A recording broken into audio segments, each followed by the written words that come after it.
Bonjour Jean-Baptiste Placard. Bonjour Julien Cocalroy. Pourquoi donc les dirigeants congolais peinent-ils autant à mobiliser la communauté internationale, y compris l'Afrique, en faveur des sanctions contre le Rwanda pour son soutien au M23, alors que la collusion entre Kigali et le M23 semble attestée par les Nations Unies? À l'évidence, aucun pays ne voudrait se brouiller avec Paul Kagame pour faire plaisir à Félix Tshisekedi. Non pas qu'il conteste la responsabilité du Rwanda dans cette rébellion, mais il se trouve que le dirigeant rwandais a acquis sur l'échiquier africain une envergure telle que nul n'ose l'embarrasser pour juste contenter les Congolais. Tous ont conscience que nous vivons une ère d'injustice auquel les États réagissent non pas en fonction de la nature ou de la gravité des faits, mais en fonction du poids ou de l'importance de ceux qui les commettent ou les subissent. Plutôt que de s'agacer de l'indifférence bienveillante de la communauté internationale vis-à-vis du Rwanda, Félix Tshisekedi devrait peut-être convaincre son peuple de ce que le chemin de l'honneur pour les Congolais est de défendre leur patrie. Au regard des enjeux, les Congolais seraient bien naïfs de croire que des sanctions suffiraient à dissuader Paul Kagame de soutenir le M23, que le ministre congolais de la communication lui-même qualifie de pantin.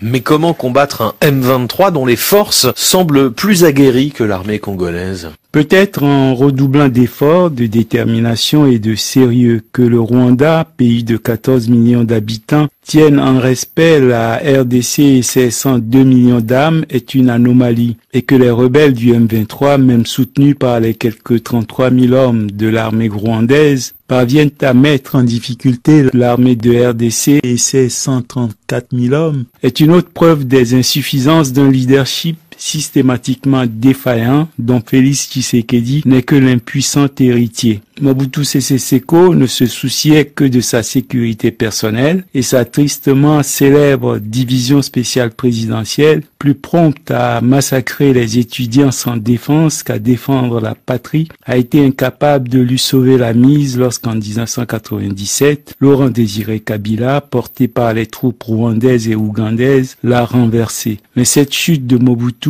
partait d'une faute politique. Comme partout où des nationaux vont chercher des mercenaires ou des armées étrangères pour conquérir le pouvoir ou le conserver. D'ailleurs, lorsque, n'en pouvant plus de la tutelle de ses parrains rwandais ou ougandais, Kabila a voulu s'en émanciper, il a eu droit à une suite de petites guerres, un assassinat, puis des générations spontanées de rébellion dont le M23 n'est que l'ultime succédané.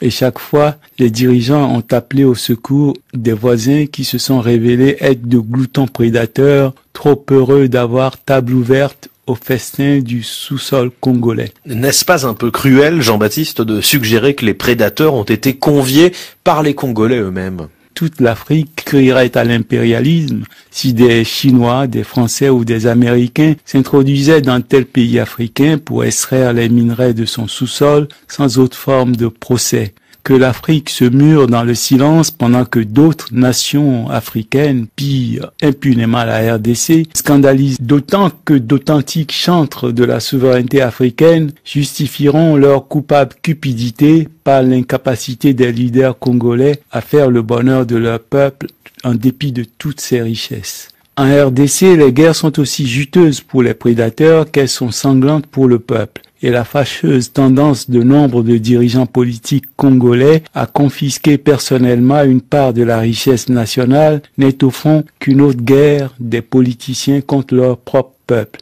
D'où la perplexité des Congolais lorsqu'ils entendent ces mêmes dirigeants dénoncer le pillage de leurs richesses par tel ou tel voisin. Pour convaincre de la sincérité de leur révolte, il ne reste plus à ces politiciens qu'un sursaut de probité dans la gestion de la part qui échappe aux étrangers. Ainsi, leurs concitoyens pourraient un jour dire que les prédateurs nationaux, eux au moins, savaient voler avec empathie.